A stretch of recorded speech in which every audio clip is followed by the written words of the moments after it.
telling tales. Like elementary school, bring an object, share a story. Because I'm not really good with, what are they called? Story prompts. Like, tell me your favorite story as a child, or, what, that never kind of gets me going. But if somebody sees something that I'm wearing, like specifically, Jenny, I'm wearing a t-shirt right now that says, the one who dies with the most toys still dies. Right? And my friend Gail Rubin gave this to me, and she's considered the queen of deaf. So she's a deaf educator. And anyway, I have been helping people tell the stories of their lives through the things, the objects, the photos, obviously, but documents, memorabilia, everything, for like probably 30 years. But I started showing tales at Branded Saloon right here around the corner, Vanderbilt Avenue at Bergen Street. I started in the back room, which is where we were going to go if it was raining. Like, is it going to rain? Is it not going to rain? So anyway, I ended up having the great pleasure of somehow coming across this wonderful woman who, during COVID, ended up starting something dear to my heart too, which is having people tell stories. And because what were you doing in New York City? I wasn't here, but what were you doing in New York City during the beginning of COVID? Most people kind of returned to the stoops a little bit more. They had more time, they were at home more, and it was a little safe distance, right? 6 feet, there was some distance and you could stay with your pod. And so I got introduced to her through LinkedIn. And then I reached out to her like 2 months ago, and I said, hey, I'm coming back to Brooklyn. And I would love to partner or collaborate with you on a combined sort of show and tell / student stories national. So that's what this is. And the woman I want to introduce is behind us right now. And it's so funny because Bob ended up contacting me and saying, wait a minute, Jimmy told me about this woman and here's her information. And I'm like, that's the woman. So, right? So it's such a small world. So, I'm so glad to finally be in person. And this is a fundraiser for StoopStories, the important work that StoopStories is doing in the world. I just think they're building deeper connections, community, legacies, through story sharing. And so I support their work.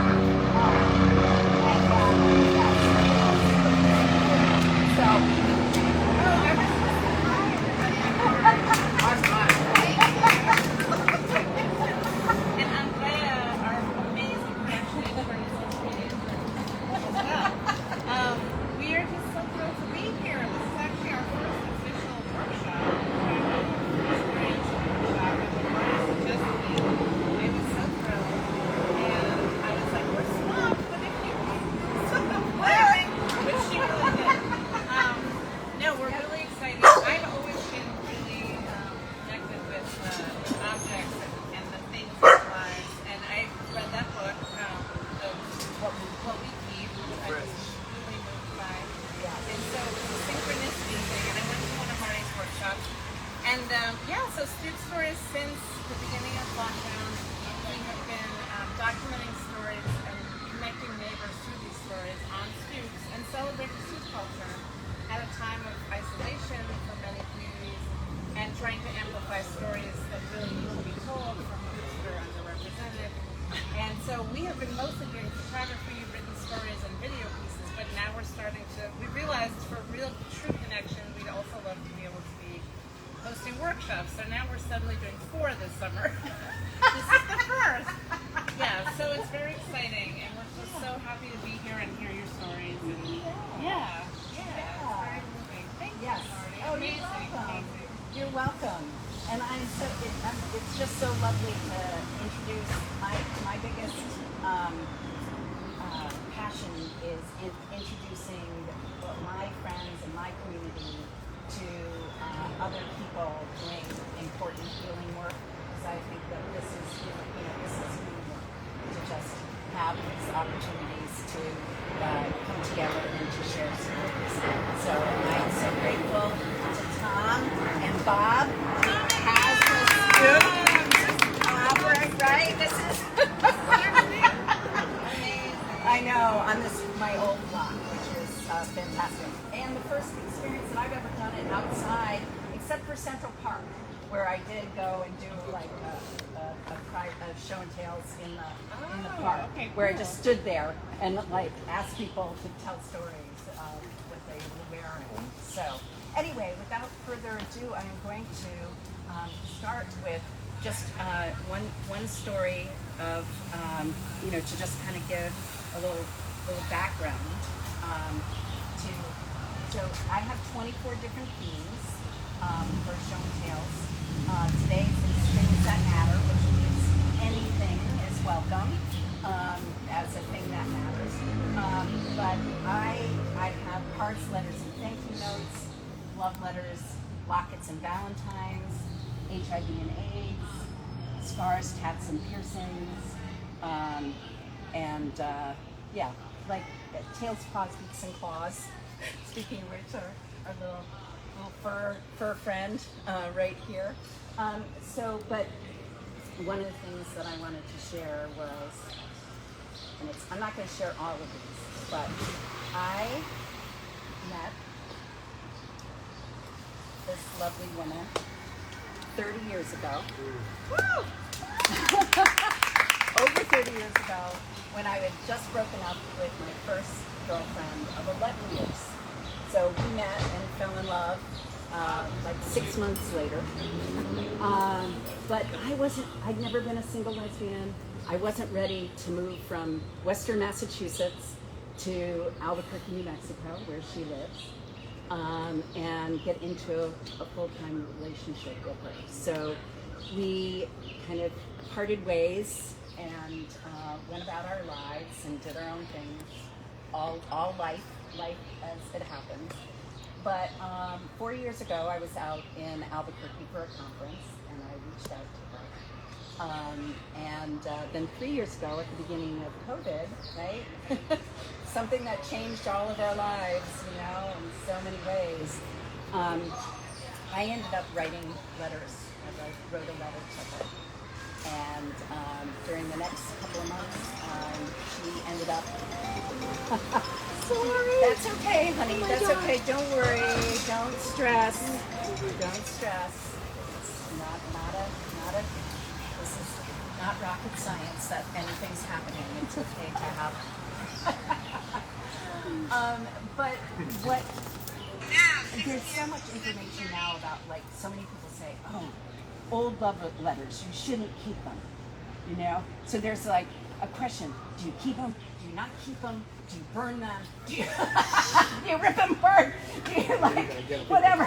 Throw them in the ocean? Or do you is it bad to keep them? All of that stuff. Well, all I have to say is that I am so grateful that I did not burn the love letters from 30 years ago.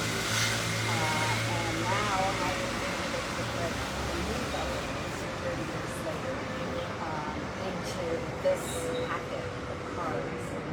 And I'm just so grateful I never made that decision to let go of them. It was just like, I didn't have them out like displayed or anything, it wasn't like that in front of the other women that I dated. It wasn't to that extent, but I had them tucked away, and I didn't really look at them until we got back together, and then I started taking them out and meeting them. So, and she's playing the long game. Thank you, Nick. Thank you, Nick. So that kind of gives you an idea. Every story is welcome. It doesn't have to be, that's rather epic story. But any story, any object is welcome. And just to share a story like elementary school. So who Can I go? Yeah, absolutely. There are 8 million stories in the naked suit. Now, you know, I don't know who's here. I know I was born in Brooklyn, bred in Brooklyn. When I die, I'll be dead. Now, maybe there are Brooklynites here. I'll be 67 in about a month or so. No. I'm going to tell a story about this ring. I was hoping you would. I saw that ring before, and I was hoping you would. This story happens with me. I went to Brooklyn Tech in Northeast. When I graduated, there was a blue ring, blue stuff, right? But a young man, my friend Albert Lenise, my best friend to this day, he went to grammar school, basically People's Grammar School, Brooklyn Tech. He died of cancer at the age of 12. His father lived to be 96. He was by far my nicest best friend. This guy is coming up close. So, They asked me to help with that. he was the sweetest guy. Yankee fan was the Mets fan. We shared the neighborhood, we shared school, we shared our families, right? 3 years after, I got married, he had cancer. I would visit his mother. This is Poplar Hill. I was on Bolton Street, lived on Warren Street, 3 blocks away. We had so much intertwined. The story of Albert Lenise, they said Lenise, was one of my neighbors, friends in Brooklyn, and with sports and love. So I would visit his mother for 3 times a year. This little guy, that kid with me, when he was 2 years old, was Gladys' mother. So about 10 years after he died, she gave me his ring. I wear this ring every day. I said, Albert, I still dream of him. He never got married, never had children. And I wear the ring, Brooklyn, it's Brooklyn Tech. It's got a picture of Brooklyn Tech's top of the building. 1974, it's about school, it's about friendship, it's about love. I don't wear a lot of jewelry. I wear my wedding band and my St. Peter's ring. I lost. I wear this ring. Telling me, I still got it. Yes, me. The Bob said, can you bring? I thought about harmonica. I never played harmonica until about 15 years ago. But one harmonica is not going to do it. We play many keys, right? So I said, I'm going to bring this ring. It means so much. You heard the story. And I carry it, and I tell people, this ring, Albert Lenise, so if he is alive right now, you will tell stories about, you said death earlier. Yes. He died. He's not gone. He's gone longer than he lived. I recall him. That is my special honor. There's so much more to it. I want to share it and keep his memory alive. Thank you so much.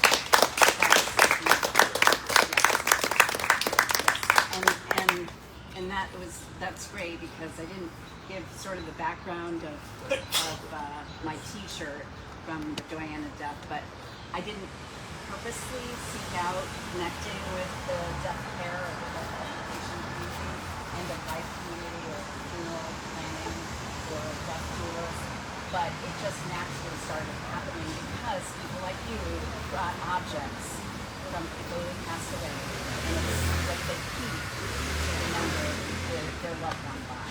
So, thank you. You could have met this man. He's one of the nicest people you could ever meet. Can I do one poem? Yes. Right now? Okay. Yes. The reason why I got this it's about city and about summers. Yes. And summer started, here's the first day. Yes. I wasn't blind my whole life. I lose my sight when I was 24. That's about losing pretty soon. But after 20 years, right, I lost this. And I started teaching children near my school, my son junior high. And one day about June, a little earlier than this day, I'm walking to the school and there flip-flops. I said, it's the summer season. I'm going to write a poem about my childhood, Walton Street, Cowboy Hill, 1970. What it was like. You can't play these games anymore. Too busy to these cars. Yes. Uncle City something. Flips and flops on bright, flips and flops on bright flip-flops on city girls in pretty tights, with painted toes on sun-tanned feet, and slip and slide on hot country as children dash through hydrant sprays. Johnny Pumps, we call them, like that cools the air and lifts the haze. And passing cars, bowling balls, kiss red brick walls, passing cars, ship baseball balls, and ice cream chimes, but nursery rhymes, and set the mood, and mark the times, whistling summers, crowded stoops, joke rope, windows and hula hoops, endless games on endless streets, on neighborhoods with sidewalk treats, accents delay, DJs rap, the time slows down.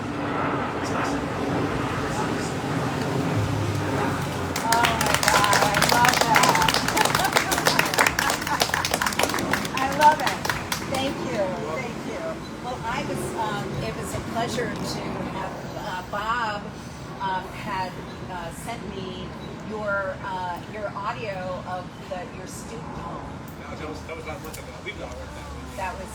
That was really neat. You know why? Scotland Hill, you will find anybody. I go like July 14th, my birthday. I go there every year. Yeah. Nobody's outside. Everybody's playing tennis or going on vacation to Europe. You ain't the neighborhood it was. It's on Park Slope now.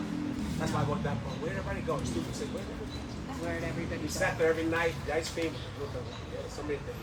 That was my memory, and it's not open back. So I got it. Yeah, things have changed. So thank you for starting us off with that, Jimmy. I appreciate it. Who would like to be next? Who would like to be next? All right, yay! We've got a volunteer. Well, we just forgot a little. Yeah, why not? Why not? I have a photo to show.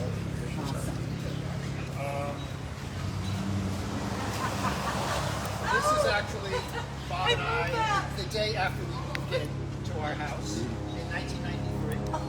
Oh, 30 years. 1993. Almost, On the Stoop. Yes.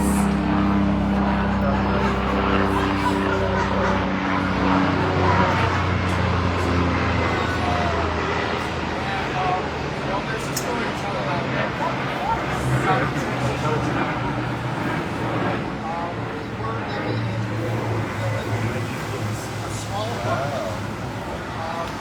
It's a nice apartment. It's in the neighborhood. We were very connected with the neighborhood. It was members of the block there.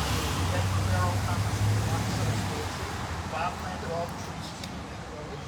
Really? All of them? It- Single-handedly? 100 trees around our Oh neighborhood. my God. And, we like trees, we like gardens, we like outdoor spaces, and I thought, wouldn't it be nice to have our own outdoor space? And so we got this crazy idea that maybe we could buy a little bungalow up in the Catskills so we could get away on weekends and have some outdoor space, but that didn't seem to be practical because then we'd have to buy a car, and we both come from big families, and when we looked at the calendar to see where we were on all the weekends of the past year, we were either visiting family in New Jersey or Connecticut, or we were doing something we wanted to do in the city. So it's like, practically, how much time do we have on this plane? So I started last 5, 6 months. Well, maybe we could find something and put it in the backyard. And I mentioned this to Bob, and he didn't say much about it. And then when I did the numbers, it was like, well, actually, we could afford a brownstone in Brownstone, Brooklyn. I mean, if we really script and say it, we could maybe afford something here. And Bob was like, well, I don't know about that. But anyway, we looked in all the Brownstone, Brooklyn neighborhoods, and then it was like, when Bob realized that this might actually happen, like he would have talked to me for a long time. But then he was like on board. And then we bought this place. And then we moved in. And then the next day, he had to go do some business in the city. He went to Julius's bar, had a beer, and he starts crying. Is this the famous Julius's? Yes. And so I'm like, Bob, what's the matter? And he's like, we don't know anybody. We just moved from the village. We knew everybody in the village. We don't know anybody here. And the house is so big, I never know where you are. He's bawling his eyes out. And I'm like, Bob. Well, let's just give it a year. And at the end of the year, you still feel the same way, we'll move back. And so that kind of calmed him down. And so, but like then the next day, we found a notice posted on our gate. And it was, okay, tomorrow is the first Saturday of the month, so that means Block Sweep. And we didn't know what Block Sweep was. But on this block, on the first Saturday of every month, there was a block sweep. So you met down at the corner of Vanderbilt and Prospect, you grabbed the broom, and you swept the sidewalk, and you swept the gutters, and then after the block was all tidy clean, you went back, you returned your room, and you had coffee and donuts, which were supplied by the guys who run the food town supermarket. And then you got to chat and you know your neighbors. And so we very quickly knew everybody. And everybody was so nice. They really was. And so it didn't take long. So for us tonight, love the neighborhood, love the house, love all the neighbors. Yes. And so that's our story. It's like Trey Stadium with the planes flying over, right? Yeah. I like Tom's. I want Bob's side of the stadium. We're the two musicians, but one talks and the other doesn't talk. Yeah. And, Oh, it really it was planted maybe 6 months after we moved here by the Parks Department. Yeah, so So it's it's leaflet. So it's a scrawny little stick. So 30 years, 30 years. This is what it looks like. It's got a nice scent, right? The lemon. Together. Right? Okay. Love it. And this, yes, also, see, this room over here is the master bedroom. It's a very large bedroom. We spent one night in that room. I felt like a fish out of water. The room was much too large. And as a consequence, we ended up moving back to a much smaller bedroom, which felt much more comfortable. it's like our bedroom in the village. Yeah, just 8 by like- 10. Wow, that's a positive. Inches, 8. And now that's your art studio. No, that's still our bedroom. Okay. It's like a cocoon. You feel safe. Yeah. You know, you put a dog in a little bag, you feel safe. That's the It was our little Thank you. Hey! Hey, get your flute, then. And there's beer and water.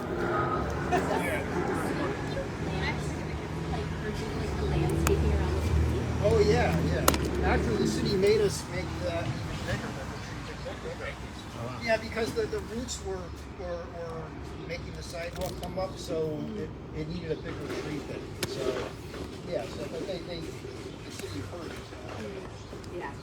Are any of your neighbors from 93 still here? Sure. Oh yeah, sure. Lots of them. I guess people don't go after. Like, What year? 94. Oh, you left us. yeah. Yeah.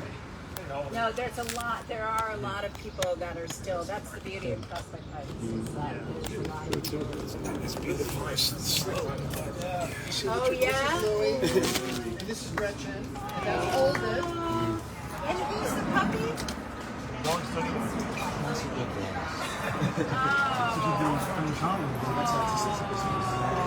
She loves Bob. Why not? Yeah, I see that. I see that. Bob likes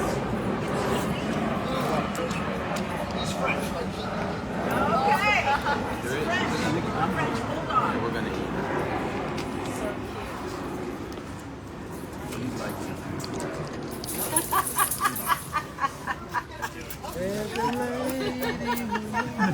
He has a great snout, not too flat. He's a vet talking. He's a vet. He's a vet. He's a vet. This guy right Properly bred one. Want to give him a free examination, Nick? Oh, Dave. Well, we should play now. What song do you have then? What do you want? We don't know anything. Let's do the first one again. You can't hear him coming. I'm over here now. I moved. Now you're talking. Radio. That's a good song. Heard it on the Oh radio. no. Come on, man. But I heard it on the by Donna Summer. No, your song. Look at that smile. Yes. Oh yeah. Something of it. People joining. All right, see you guys. Oh, we have that a story or you want to start? Yeah, thanks. Take a song break. Wonderful. A song break? A song break. We gotta warm him up. We don't want to take over quite yet. We gotta get some other thing will tell us how we met. Yeah? I was a Chippendale dancer and he put me in my we're on the same line. This guy has to be, he's a toy. I talk about him for Sure. Is he your object? He's from He's your object? Baltimore, right? Not a Brooklyn guy. This guy is a jazz bass player extraordinary. He teaches the Bed-Stuy 3-year-old children, 14-year-old children every day. He's came to school today. Wow. Besides playing around the city and jazz and playing around the world. He plays guitar now. That's not his instrument. His father gave him a flute. Well, I mean, does somebody else want to He has his father graduated from Harvard when he was 19. Oh, God, stop. That's the one that's fun. Anyway, Dave is a great musician. He teaches little children every day. You never have a secret. 4 graduations this year. Never tell him. And we met at a barbecue, and the rest is history. The rest is What do you want to history. play, Dave? Yeah, you do. I wanted to play Spanish Harlem. It's a good song. Oh, that's good because the first one was kind of too muscly. It's all right. Can you do? Hey, because I can't see, if you don't tell me the key, you got problems. You know? See, there's 7 keys in here. I don't know the key. He's got to You tell might know you. this one, right? The Drifters. The Drifters. I gotta get into it. This is not his best guitar. This is the guitar's school guitar, right? Don't tell them. This is the Drifters. I feel like come on, Norton!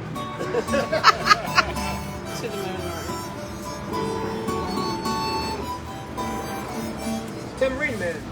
There is a rose in Spanish Harlem. A red rose up in Spanish Harlem. It hasn't seen the sun. It goes up in river. Don't push me emotionally. When the stars are gleaming. I kind of screwed the words up there. And to see the sun, it comes out at night when the stars are gleaming. I really butchered that up. Gleaming.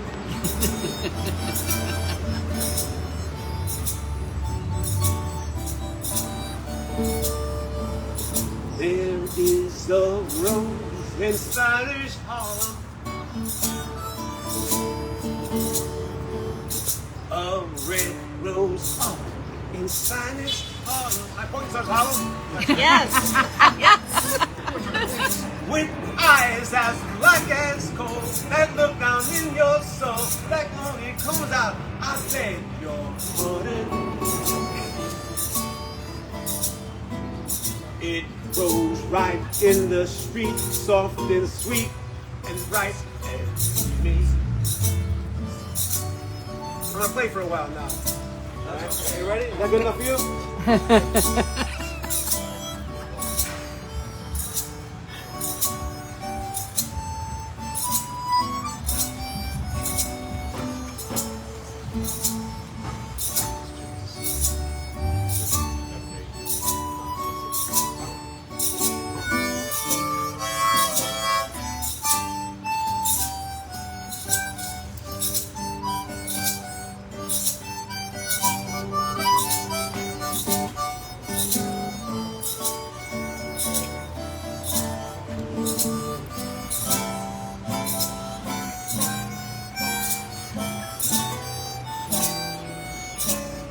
In his garden. Let's get our first verse again. Try to get it right, right? I blame you for this. We're gonna play. All right, here we go. There is a rose in Spanish Harlem. Good. A red rose up in Spanish Harlem. It grows right in the street, right up in the concrete, soft and sweet and gleamy. I'm gonna pick that rose and watch her as she grows in my garden.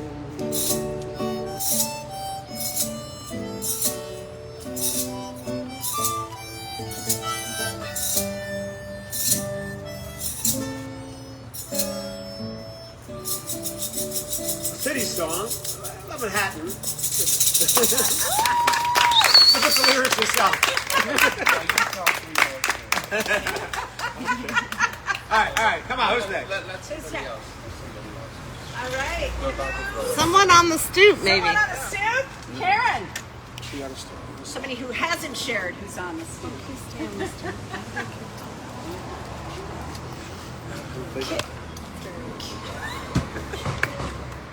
Marty, I need your and Bob's help with this one. What am I supposed to do? My memory. Okay. All right. I don't know.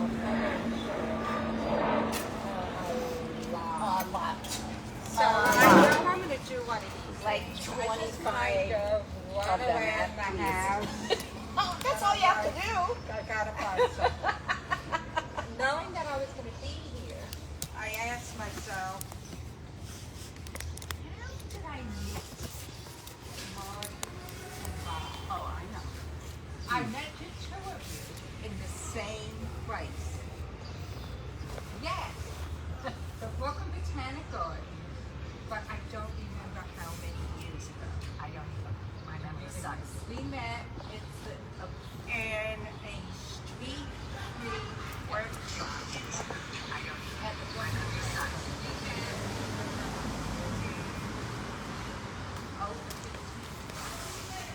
Not quite 20.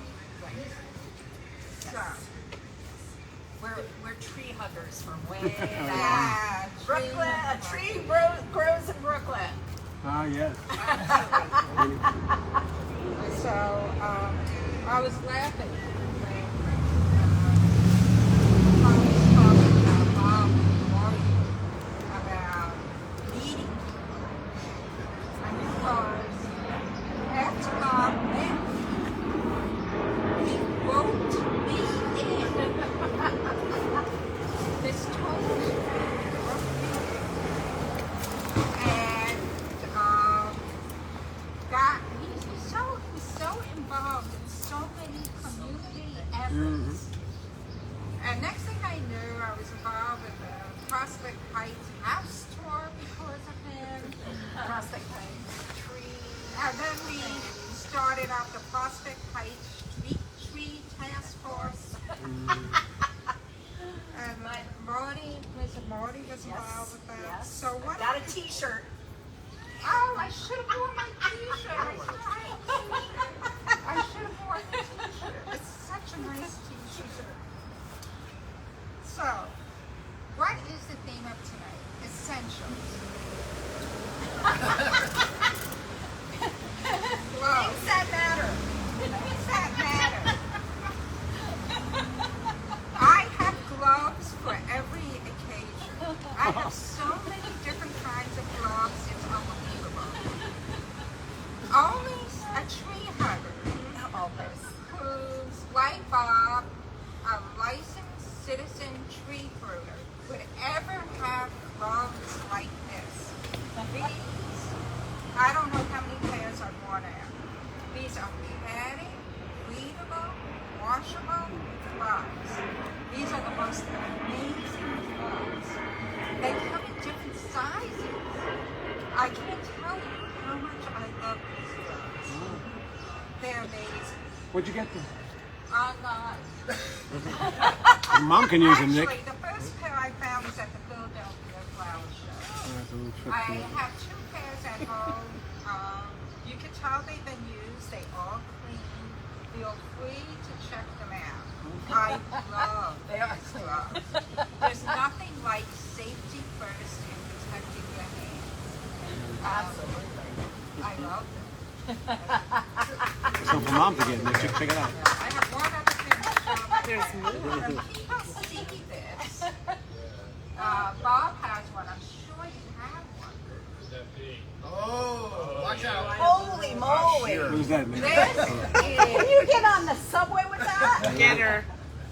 Very, very easily. only somebody who lives in an apartment or have It's a very large knife saw that she's holding. It measures almost a foot long. There's a blade, and it goes into the handle. And here are the gloves if you want to feel them. Yeah, mom can use these. We need to get you a bra. We need to get you a bra. I wear these when I play with you for safety reasons. Why don't we get them for Diane? These are the gloves of which she spoke. I can't tell you how many Come on. Hey, you got it without Jake Dave. She's just having too much fun running her fingers up that saw, isn't she? Hey, they do a commercial for the big reuse store. Hannibal. Dave looks concerned. I always look like this. So the thing is, I'm gonna stay at the. I'm gonna talk about the reuse store for a there's second. nothing like a woman with tools. And of course, you take care of your tools. I know this looks brand new, but it's been used. The best story I have about using it was on Vanderbilt, in front of that school that has like the tutoring program. There was a branch hanging down. So just so you know, it's illegal to cut a city tree unless you're like the mob and you're blessed by the gods and have that do it. And this branch was hanging down in front of that storefront. And it was dangerous. I could see kids swinging from it. And there I am with this PT or coat packing away, sawing. And before you know it, cotton ball pulls around and asks me, what are you doing? Who are you and what are you doing? And I told them that I'm a member of the Prospect High Street Food Task Force, which they had never heard of. And I told them, oh, it's a good day when you learn something new. And I told them that I was a licensed citizen tree pruner, and they said, oh, they never heard of such things.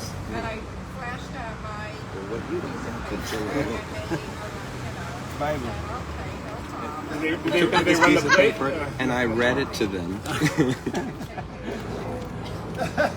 And I cut that limb off, and To have a license. oh yeah, and I Larry said, I can tell, She probably will. We will. clearly. and it serves the public good. Thank you. Karen Cox. Those clothes for mom. The idea of being a citizen ruiner is like the title out of the French Revolution. I'm a citizen ruiner. Jimmy, they need you to do 2 more stories. Things are landing. Probably can. What do we call it the big reuse store? Say it out, Jake. Not gonna pass around. No. Oh, that's too dangerous. It's tempting, isn't it? Thank you very much. Yeah. I noticed she didn't pass the saw, right? No. You have to have a special license. It's illegal. for Who's that. next? Yes. All right. So who? Police. Yes. Police. Okay. On On the stoop. A real stoop story. Actually, my grandparents used to live in Brooklyn and had a stoop, and I fell down it once when I was like 2 or 3 and didn't break my leg. So it's nice to be back on a stoop. Just sit like a guru. When I was 23 in 1993, I graduated from UMass Amherst. Didn't know what I was going to do with my life, and I got a job at UMass. And falling in love was the last thing on my mind, but that's what I did, and I fell in love with my boss, who was 34 years older, and it was a woman, and it was all new, and she had a long-term partner. So we embarked on a secret love affair. And it took me 29 years to tell the story. My memoir just came out last fall. So the real world was off to a great start. And when she died 10 years later, we were still secretly having this affair. And I had to mourn her as I loved her in secret. And so to deal with that, I started writing. And that's why I wrote the book. Mentioned in the book is this trip we did to Provincetown. And she bought me a ring while we were there. And I remember this ring, and I thought, what did the ring mean? I was 23, I had no idea what any of this meant. And I just found the ring because I hadn't worn it since, so I brought the ring, so it's another ring. But it's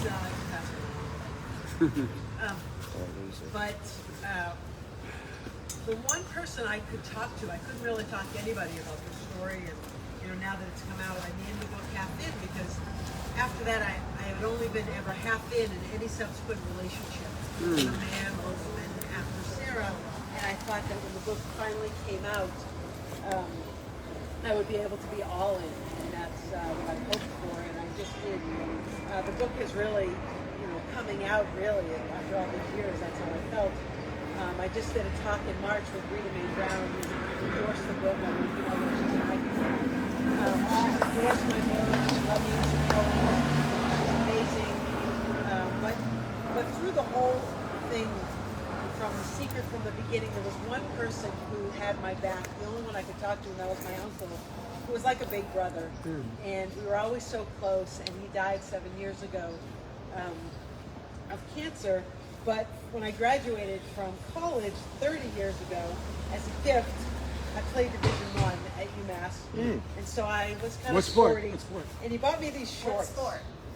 Basketball and volleyball. Division I. So he bought me these shorts, which from 30 years ago, which I just spent money on having like sewn something. Well, I could have But done that. I still wear these shorts There's her around my ring apartment. she's passing around. Don't drop because it. they just remind me of Eat him. it. And, they're from the Gap, which is still around. See, rings tell They're stories, babe. Just the best. I mean, they're huge. They don't really stay on. But they made me Precious. think of him. And, I lived in a 90 square foot apartment for 5 years, and a video of it went viral. And I was interviewed around the world, and so I'm a minimalist. And there aren't many things that I save. But these shorts, I definitely have to save with everything I've gotten rid of. It's been Question, what was your free throw percentage? I know. Did the other woman ever know? her girlfriend? Yeah. Yes. That's kind of the arc of the book. We get caught. You bet. What was Intriguing. What was your free throw percentage? About 87%. Really? Oh, wow. Oh, bend your knees, Go to the right? Barclays Center. You look right in front of the rim, and you see the ball going right. That was my best game, yeah. That was You- basketball and volleyball. Volleyball was the seven. That's What position you play in basketball? Point guard? Point guard. Point guard. Oh, That was well, my hey, position. okay, of course. Because you see the whole floor, right? Yeah, that was my game. Ironically. It's good steals too. Half in, ladies and gentlemen, half in. Half in the book. We can find it. Okay. And it's great. Wherever I books first are sold. met Lisa through a woman, Maggie Cousins, who's done 22 of my 24 illustrations. One of them is that on my bag. She's illustrated that, and she connected us at first, and then we ended up connecting through being professional. I wasn't a professional organizer, but I did photo organizing as well. So we connected, but when I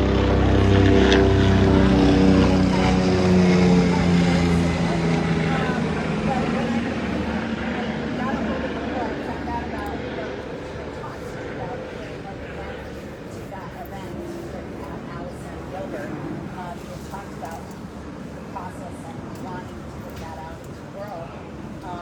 I ended up finding it, and as I'm reading it, I'm like, she knows that I was at Lucia and Mary's wedding. I went to Mass Amherst as well, probably about 10 years before him, or something before him anyway. But it was just like, she's talking about Northampton and Amherst and all this stuff, and I'm like, oh my God, it's giving me a blast from the past too. And I was actually reading it when I was flying, I think, out to Albuquerque, or back from Albuquerque. So it was really fun. So thank you very much. And yes, she's got a couple of more book things, book events. So check her out. Is that under FeliceCohen.com? I thought so. I thought it was kind of a simple, easy way to get in touch. That makes it easier than other names. So anybody else to go? Thank you. Morning, Dave. Davey? That's Marge. No, what did Davey? Thank Dave, we got to do the radio song, Dave. It was perfect. We have to do the You radio. got to, because radios never, no one listens to radios anymore. These people need to hear this. Yes. Who's next? Yeah? Snooze, you lose. Talk about the guitar, Dave. Please. We got I don't need any encouragement. I can go on. So, Marge Martie has been a champion of a silly goal I set one day to be the first guy. I guess I got wind from like one of my guys' newsletters that there was this 7 like continents marathon club, and so I did it in a low point in my life. I and my mom recently that I was so I Wow. first of all, I cast.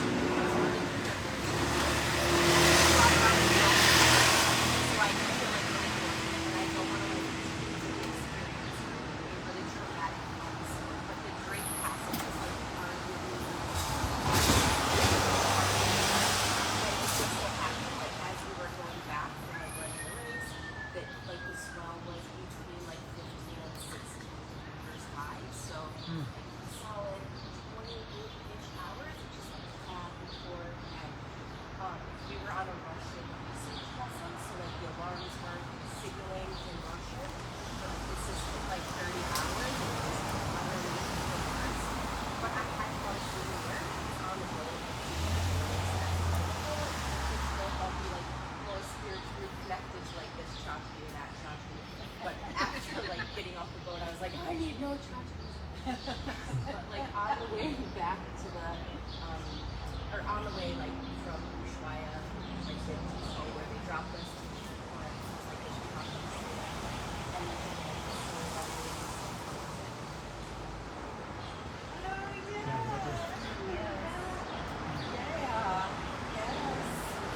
Congratulations. What is that?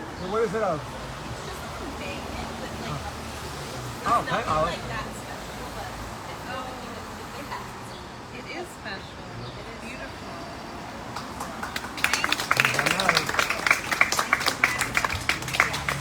You're running on ice the whole time? Is there any like land like there? We're like the research station. So there was a rudder, I guess like 2 years before the island, that left the house here. And so they were fine by like the so the entire marathon, we had to be like in eyesight of one of the researchers, which was actually really interesting because they don't like see a lot of ladies out running. It was really great because like there's like a Mongolian researcher and you just like pass like a smile. So it's actually like mixed terrain, not like hard ice running. Or...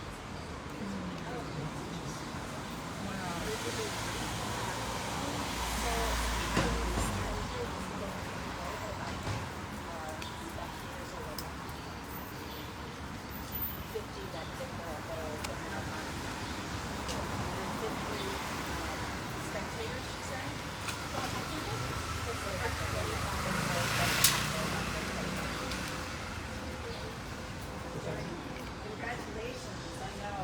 You've set that goal. It's a privilege. Yeah. It must be said. Yes, but it's also intense commitment. So, yes, come on through. Come on. Yes, yes. Or join us. It was already down. No. Get an object. So, yeah, like, Wait. so I do have a podcast and YouTube channel called Things That Matter with Martie McNabb, and basically I invite people to tell stories of things that matter. Obviously, like the penguin, and it's not the point. It's not necessarily. I don't think things matter because I'm also a fellow minimalist. Because I live part time in a van that is parked about 2 miles down the road here in Crown Heights. At least part of the time. So it's not that things matter, but the stories that get attached to them. So that's my thing. So a magnet, a sticker. Speaking of which, we've got stickers from StoopStories that you can grab. And learn more about that and the work that they're doing. Yes. Welcome back. Good to see you. Thanks, Martie. So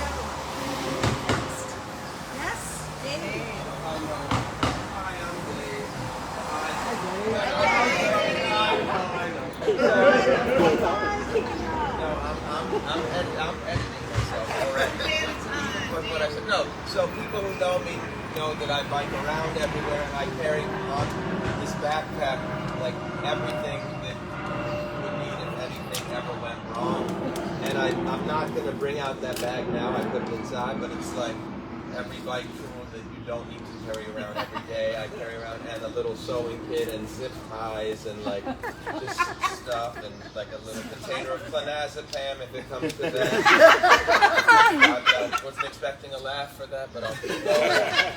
No, but anyway, but there are two things, and like I said, I don't have them, even though I have this enormous bag with me all the time. But the two things are, I was raised by people who were like cheapskates and always talked to like everybody in a store for whatever reason, and I continue to do that. So the two objects, if I can get there, because I'm starting to get the sign from you guys that I should wrap it up already.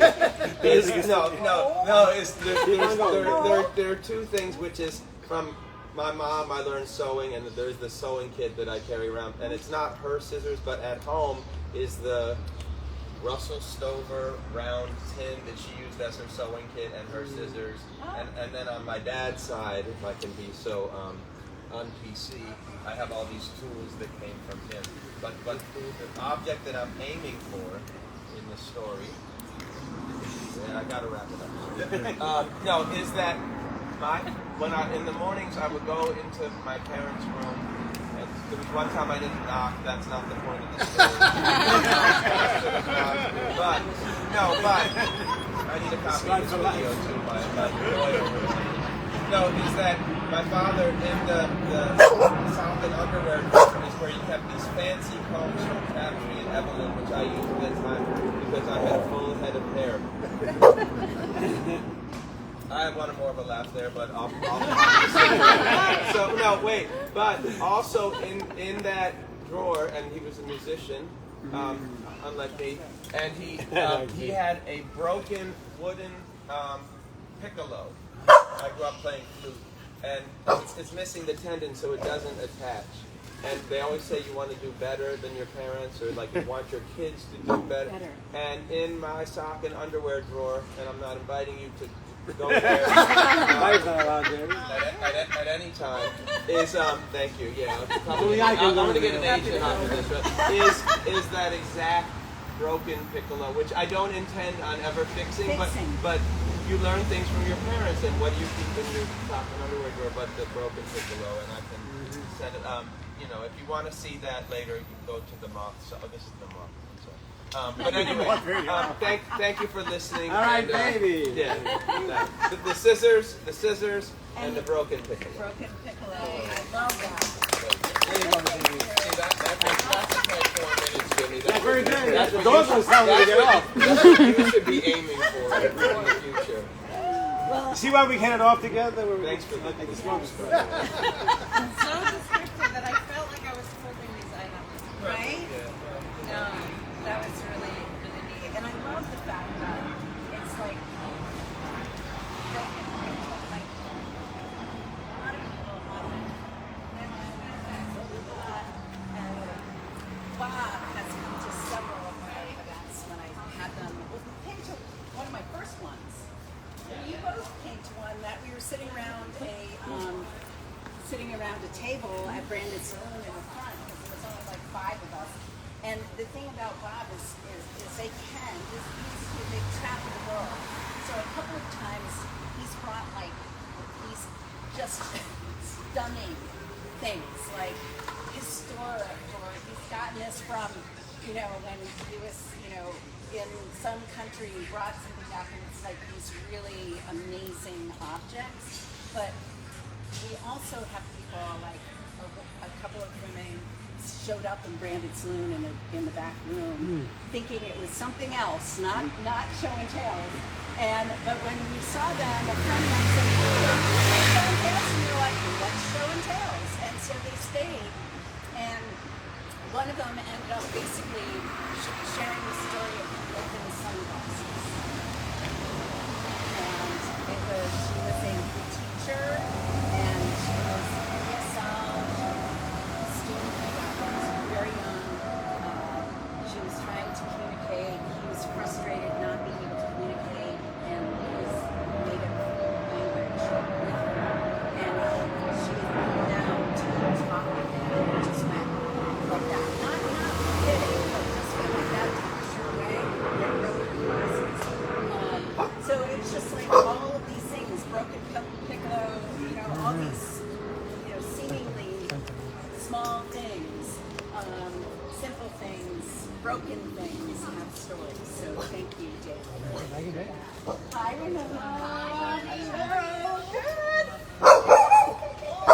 Jimmy, Winona. I heard. The girl, the woman was there. All right.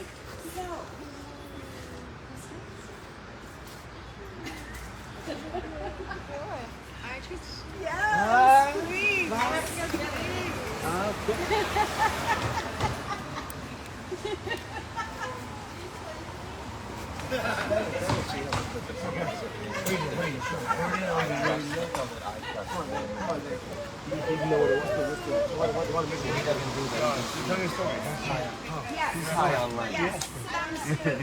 By name. She said she wants to speak From us.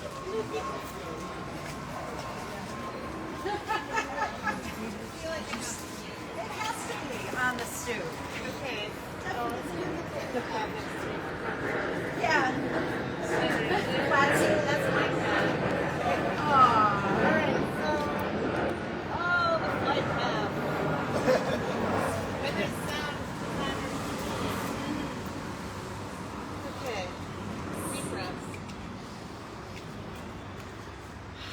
So again, I'm Marge from StoopStories, and I'm so thrilled to be here with Marty in this collaborative event.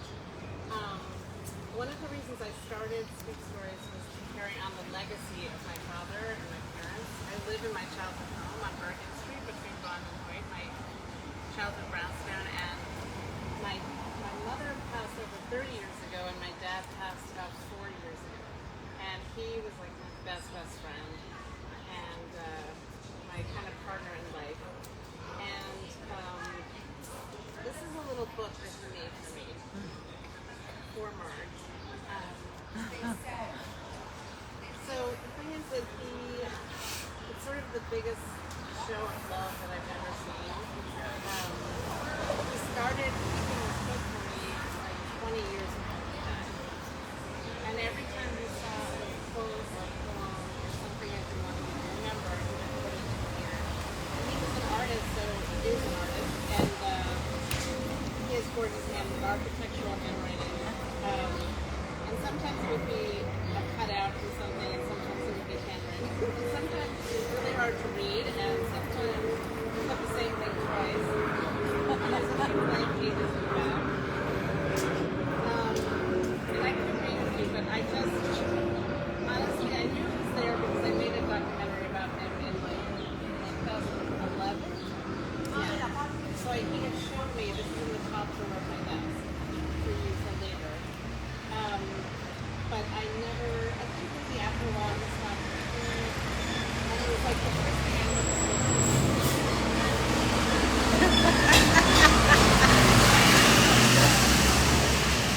I mean, every once in a while I kind of peek at it every few years, but after he passed, it was the first thing I thought of. And at first my name was just written in pencil, but then it went over in Sharpie.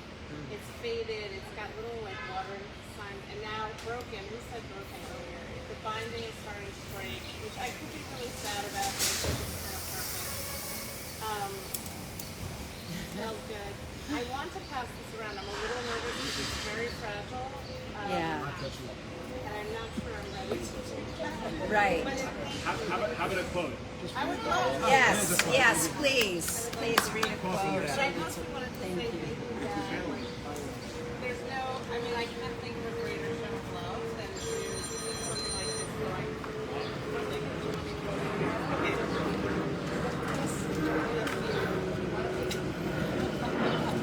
StoopStories. So the first thing in the book, I feel like it's important to The Secret of Life is Art, Oscar Wilde. Annie Leibovitz, I thought the world was flat before my children were born. Now I know that it is round. This woman, he quoted all the time with me, and in my yearbook, congratulations from high school. For Gale, T.S. Eliot, we shall not cease from exploration, and at the end of all our exploring will be to arrive where we started and know the place for the first time. And then, let's see, I'm just looking for to think is good, to see is better. To see without thinking is the best of all. Andre Prince, photographer. Oh. He has, I mean, this is just shot full. He loved Machado, the poet. And I know only that I know nothing, said Socrates. To that, Machado adds, and even if this, I'm not completely sure. Yeah, I'm looking to see if there are any other special ones. This is beautiful. Thank you guys for this space.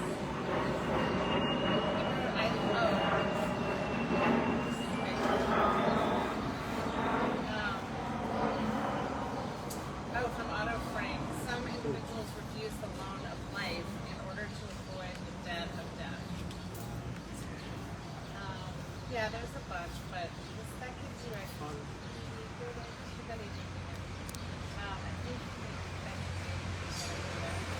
I think oh, this is cute. From the most exotic Marigold Hotel. Everything will work out in the end. If it hasn't worked out yet, it's not the end. Wow. Dad, right? What was your father's name? I knew you were going to ask that. Len Kleinman. I Lenny. knew that. Okay. Yeah, I just had a feeling. How you does? I'm not gonna tell the story. Thank you for Can I say something else? Did you know him? No. This is not a story. Please. I'm gonna assume I'm the only blind person here. Right? Turn the camera on. Oh, that's very. No, I'm not gonna try to make you feel bad. You're collecting objects. Objects have taken a different form because I don't see a lot of the objects once in my life. I get to feel them. Collect sounds. When I go on vacation, I take a little trip and I interview people. I collect the sounds of San Francisco, the trolley cars or a church bell.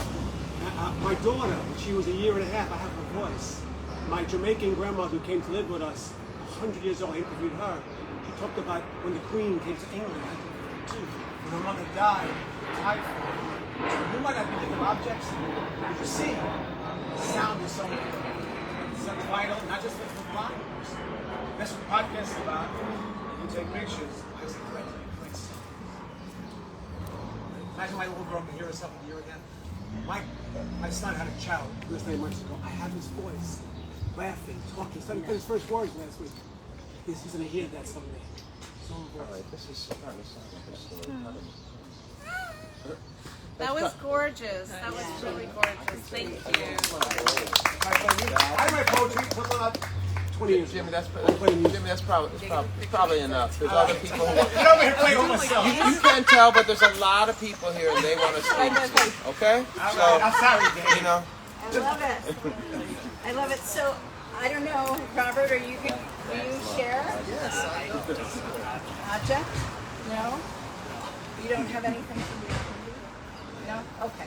I won't put you on I won't put you on the spot any more than that. But I'm so grateful to this guy who we shared an experience last weekend that was really powerful.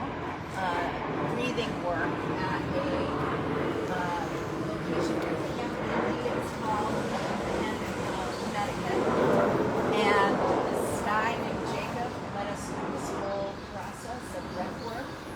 And it was so transformational. And he was lying right next to me, this other guy, and it was just this amazing experience. So for people who are living sort of unconventional lives, which I think probably a lot of us are to an extent here, or looking to, or figuring it all out, or whatever, running in 7 continents, marathon, looking to create lives that are fulfilling, that are what we want them to be, as opposed to what we're told that they must be. Yes, so Camp Indie is part of Location Indie, really wonderful community of people that are doing important work in the world. So Robert shared that experience. Yeah. He actually met first in Portland. Yep. For the World Nation Summit, which everybody's like, Sam? You too? They did that with me too. But I was just like, what? But anyway, it was also about people living unconventional lives, living their best lives, lots of travel, multiple ways of making a living, all of that, like looking at other ways to live. And dressing up in inflatable dinosaur And costumes. dressing up in inflatable T-Rexes. And we did, not me, I didn't dress up, you did. So I did not do it, I went and filmed it, but they won a world record of the most people in T-Rex blow-up costumes in a square. And we had a DJ, and they were like all, it was quite funny. So. There's a few viral videos of it around. Oh yes, there are. Absolutely. Yeah. So, anyone else would like to share a story of a thing that matters? Becky? Yes. Here, come up here. Yeah, that's good too. Yeah. Okay. I didn't share this outlet, but I'm going to share this button I have in my backpack that says "Wild Women Don't Have the Blues." This button I inherited from a friend of mine who just passed on December 1st of 1992. My friend Shotzi lived a very full, dynamic life. She was an activist for many decades. We met singing in political chorus together, and we both shared an interest in death and dying. And she invited me to some very interesting groups of people who were working in the field or working through it personally. And she and I were good friends for 4 years. She got a terminal diagnosis, and I was part of the care team, taking care of her in that last month to 2 months of her life. I would be remiss to not mention that because she was thinking about death and talking about death and planning for death for many years. She was a death educator. I forgot to mention that. And she kept a bequeath list. She would invite friends over to her apartment and say, take a look around, see what you like. If you see something and it doesn't have someone's name on it, it's yours. Put a little sticker and she wrote a list. And this wasn't something she would speak to. This is something that I really so I had it hanging up in my apartment until last weekend when I put it on my backpack, and I wanted to wear it, well, because I have been going through a hard time. I mean, I was caregiving for her and got to be part of India. Sorry. For me? No, we're just trying to make people. You can stand. Maybe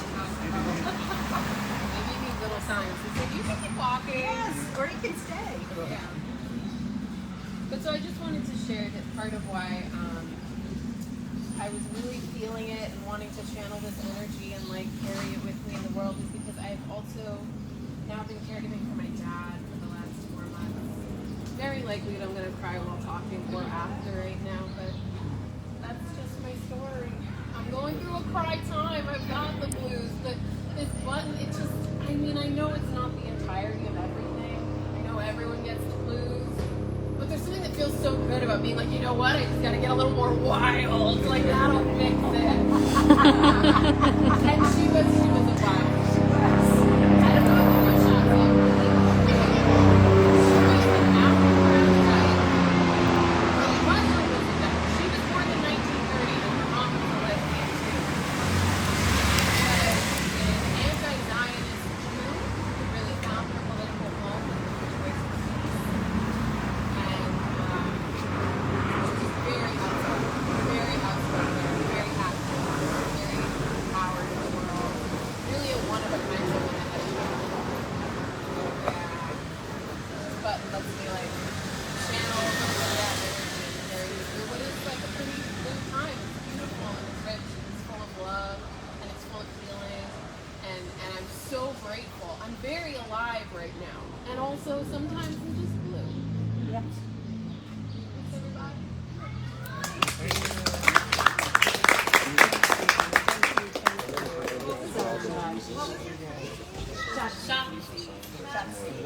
And you know what? It's sounding familiar. I need to see it for sure, but it sounds familiar. So sorry for your loss. Thank you so much for coming. So I popped in and I opened the thing about his T-shirt that matters. Every T-shirt has a story. Is Gail Rubin is like one of the top deaf educators in the country. She's out in Albuquerque. And when my friend Amy Cunningham, who's a funeral director here in Brooklyn, who I met at a deaf cafe probably 6-7 years ago, when she heard that I'd been connected with Judy and I was going out to opportunity to but before that meeting, Becky and I collaborated on a special event for another loved one that she lost, and ended up doing sort of a show and tales or things that matter as a memorial. So that was my first experience using it in that space. So I really appreciate that opportunity. That was wonderful. Hi! Yes! I'm so glad that you just were like, I'm not avoiding, I'm just walking through. That's what we want people to do. So have a good night. Take care. You want to start? Yeah. What was your free throw? Thing that so, Okay. Anyone else want to thank you, Becky, for sharing that story? And interesting. I just my newest episode of my podcast, Things That Matter. That's easy. Where dropped today. And it's a good friend of mine. Her mom. We were, I've known this woman for about 3 years, and we finally were like, oh, we should meet. And next thing you know, and like find out that her attic in Western Massachusetts is basically a museum to her and her family's life. The entire, and so at one time I was on FaceTime with my friend and we went up to the attic, and so anyway, it became this thing like she decided she wanted to come on the show because she has a book. She's an author, she's got several books, self-published in that case. And it's called Radishes and Red Bandanas. And she was born into a peace and justice family. Long line of ministers on both sides that were anti-war activists. And so she brought her whole time on the episode was talking about the 1969 Walk for Peace little button, little pin thing for that. And that what she said is that the November moratorium, or the Peace March in Chicago, and around the country, that they had several, was really a turning point it was the start of the end of the Vietnam War. And so that's why, so I just love that these little pieces of metal and topography can have such a big story, and can contain like the story of your good friend. Yeah. So I also want to share just in a small world way that you first told me about me years ago. yes. We were doing my anniversary party. I finally met very good friends. And Amy was Johnson's funeral friend. I never heard that. So very special day to finally meet. Very special. Yeah. Isn't she lovely? Yeah. Thank you.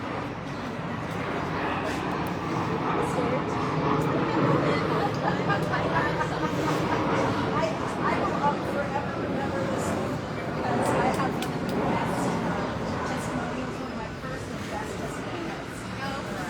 So while you're finding out, I'm going to say one other thing about Karen, the special woman. So she came to, it was like Artist Inspiration and Tools event at Branded Saloon, and That was hilarious. That was hilarious. And So- the Wall Street Journal showed up. And Yeah. Marty was like, all like out of her mind. No one's going to show up. And the place was packed. I know. It was kind of bizarre how that happened. But what she brought out was a brush for gold. It's a real big, it's what you can't pick up weed with your fingers because it will stick to your fingers. So you use a special brush to pick up weed. And the bee negative very and all artists, right? All artists. Who's an artist here who uses brushes? You're an artist who uses Brushes. Who else is an artist? So you get your daughter. All the artists who use brushes know that they may be made out of animal fur, right? Yes. But this crowd was very PC and obviously is not an artist. Nobody Well, brushes. I don't think it was as much as the PC as it was they were like, so tell them. Gilda's tip to pick up weed is made with squirrel hair. And when I told them that I made the brush myself, they say maybe they were drinking too much. I don't know. You murdered a squirrel. I think, oh, where did you get the squirrel?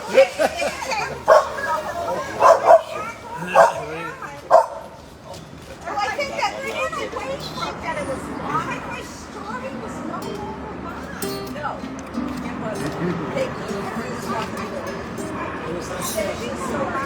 I know. It was like squirrels have long enough hair to make a brush anyway. It was.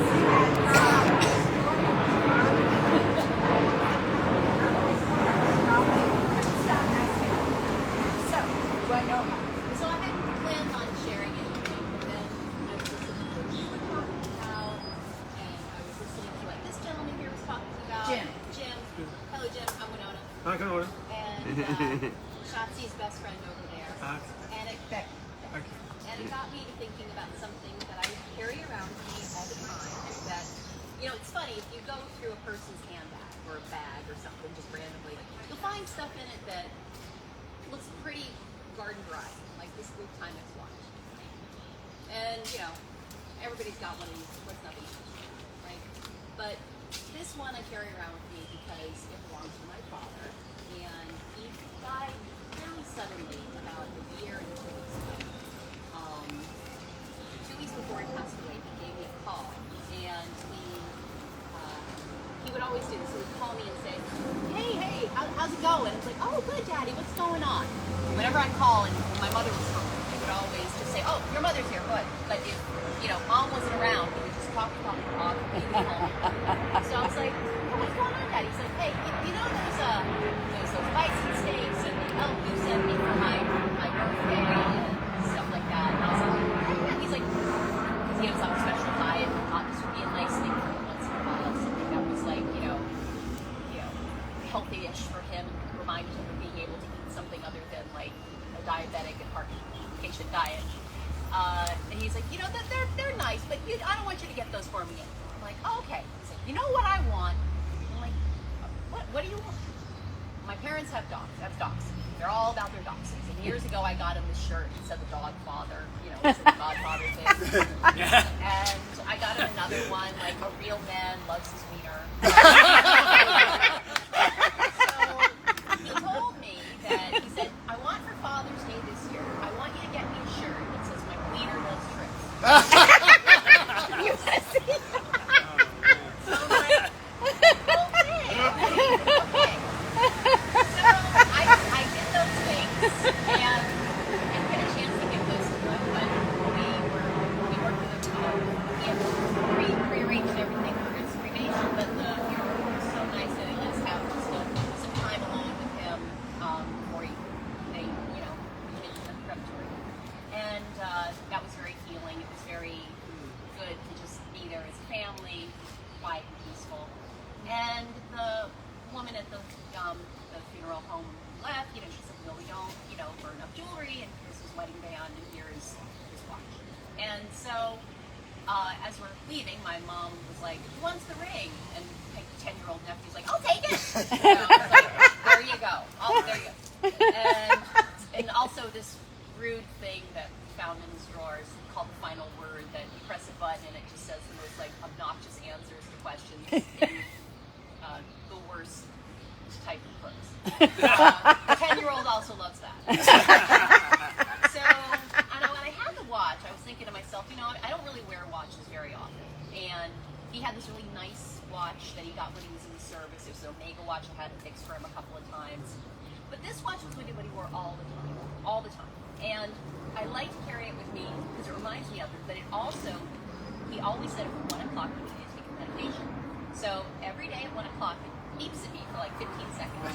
And it's like this little reminder in the back of my head. Whenever I hear it, I keep thinking of that voice saying, "He does tricks. You want to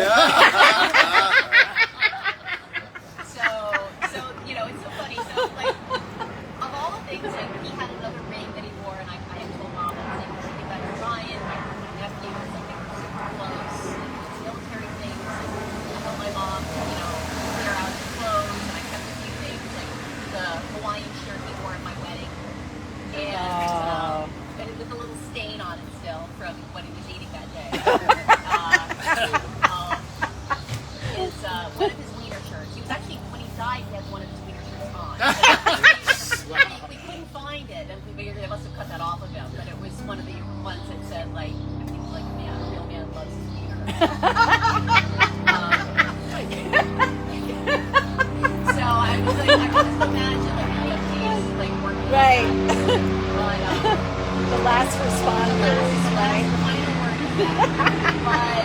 But yes, I thought it was funny because I'm a jeweler and I work at this fancy store and I handle like really, crazy expensive things all the time. But at the end of the day, this is much more important to me than any of those other things that, might cost a fortune. My dad's watch that beeps every day. It still beeps. I think when a battery dies, it's Timex. This sucker's going to keep going. I think if I just replace the battery, it'll keep beeping at me at 1 o'clock for as long as I can keep it going. Oh, wow. His name is Jack, or his real name is John. But if you call the house manager John, we knew not to give the phone to myself. So we didn't know who he was. But the actual Jack, it was okay because that's what you knew. He was like an interest, and he wasn't like trying to sell us like insurance or Disney nights or something. I love that.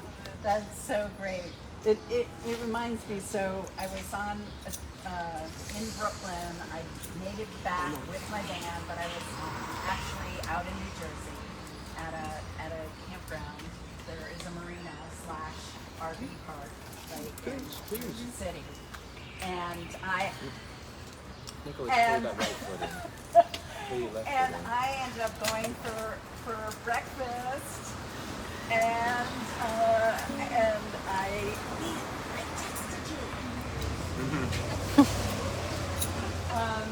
And I went for breakfast, and there was a young gay man, I believe, who was just very friendly. I was like, okay, like, have breakfast.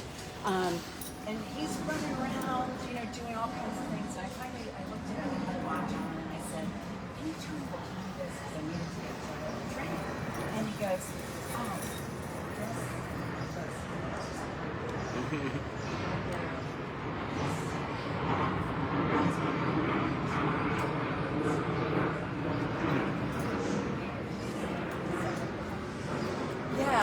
Yeah.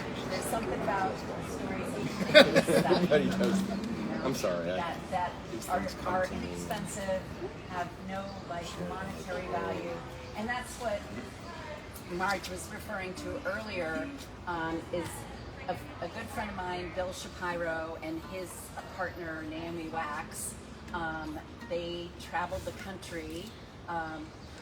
2019, I think, is when it was published, and asked people one question, and that was, what thing brings you joy, magic, and meaning? What one thing? And they said out to get like 150 people submitted a photograph or had their object photographed, and then told the story of the object. And it was just so, the design, it's such a beautiful design.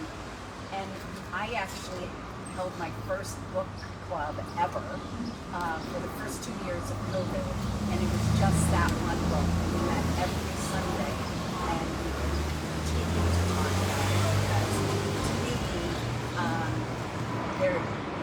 these things, the stories that get attached to things, these simple things, they can tell us so much, like your ring, Jim, like they can tell us so much about you as a person, who you are, how important friendships and relationships are. Same thing with you and your button, Becky, right? All of these things tell us so much about ourselves and one another. We learn so much from that. So, is there anyone else that would like to share? No. Judy's like, no. No. Anyone else? No, back. No. Andrea, no. Yes. I don't know what your plan is. Yes, I don't want to get that absolutely. And yes, I want to. very judgmental. Yes. So, if any of you are on social media, I am at Show and Tales, Tales. I would love to also, if you'd like to stay in touch, I do these events but virtually as well, and I travel around the country. I am available to do these for team building activities, for weddings, for funerals, for memorials, for any occasion where you're wanting to build deeper connections, community, and legacy. So, so let me know, stay in touch, connect with Show and Tales, and again, at the start, I said I'm so grateful to have connected with Marge and Andrea of StoopStories. Marge ended up getting a grant recently, and it's doing all kinds, right? All kinds of things.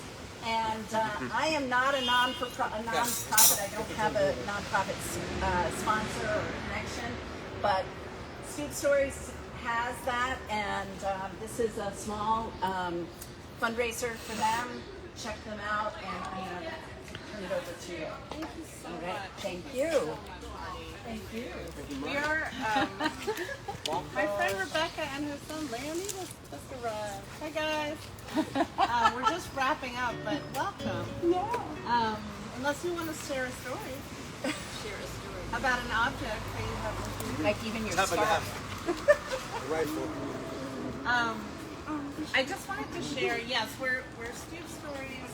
We're a tiny little team. It started with just me, and then we formed a little collective of writers and photographers and videographers and all kinds of people to help out. And it's pretty much like volunteer run, but we pay honorarium for anyone wants to get involved. There's this clipboard going around to sign our mailing list. And the great thing is we only send a monthly email, not bombard people. But I also wanted to share, we did get a grant, as Marty said. I'm going to wait till the truck noise, the helicopter goes. We got a grant for a film project this summer from Brooklyn Arts Council. And in development of the film project, we're doing some workshops.